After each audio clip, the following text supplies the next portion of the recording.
This video explains the internal leak warning on LINX 9810 and 9830 printers.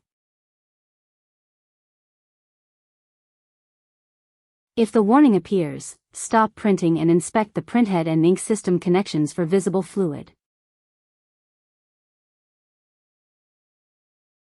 Keep the printhead upright. Do not operate the printer while a leak is present.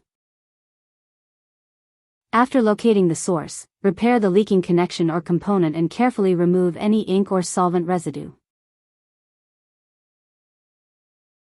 Before restarting, make sure all connections are secure, then confirm that the warning has cleared.